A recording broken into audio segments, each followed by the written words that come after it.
ଦେଖନ୍ତୁ ପୁନର୍ବିକାଶ ଅମୃତ ଯୋଜନା ହିସାବରେ ଆଜି ପାରଳାଖେମୁଣ୍ଡି ଷ୍ଟେସନଟା ତାକୁ ଓପନିଂ କରିଛନ୍ତି। ସେଇଟା ଗୋଟେ ସ୍ୱାଗତ ଯୋଗ୍ୟ ପାରଳାଖେମୁଣ୍ଡିବାସୀଙ୍କ ପାଇଁ।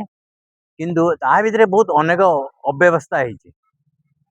ସେଥିମଧ୍ୟରେ ପ୍ରଥମ ହେଉଛି ଯେ ଆମର ଯିଏ ପାରଳାଖେମୁଣ୍ଡି ଷ୍ଟେସନରେ କରିଥିଲା ଆପଣଙ୍କ ମହାରାଜ କୁହନ୍ତୁ, ତାଙ୍କର କୌଣସି ପାଖରେ ତାର ମୂର୍ତ୍ତି ରଖାହେଇନି।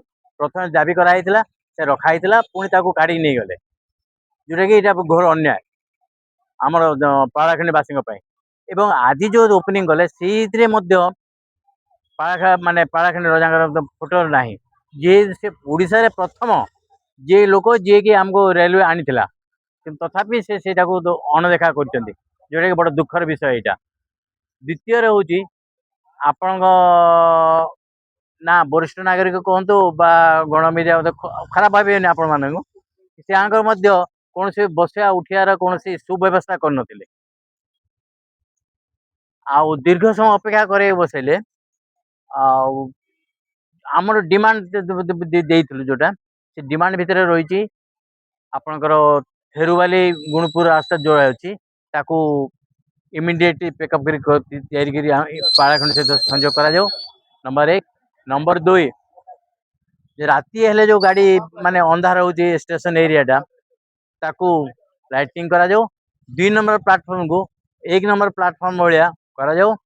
ଆଉ ଗୋଟେ କ୍ରସିଂ ନାଇଁ ନାଇଁ ଲେବଲ କ୍ରସିଂ ନାଇଁ, ଆପଣଙ୍କର ଡବଲ କ୍ରସିଂ ଲାଇନ୍ ଯୋଉଟା ट्रेन गुड़ा आसला गोटे ट्रेन जावाई जो ସେଇଟା ଆପଣ जो के सीतापुर हो काशीनगर हो ये जो कराई तार तुरंत निर्माण करा जाऊ।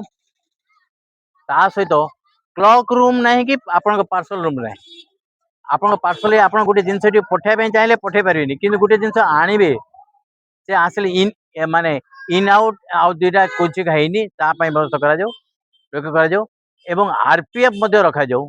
जीआरपी स्टेशन को कहते हैं आरपीएफ तुरंत करा जाऊ। जीआरपी पोस्टिंग जिते शीघ्र पारे से शीघ्र करूँ, ये गोटे डायमंड कही सहित हैदराबाद विशाखापट्टना कलकाता को रेल लाइन सॉरी माने ट्रेन चलाचल व्यवस्था करने तुरंत नुआ नुआ ट्रेन करा जाऊ।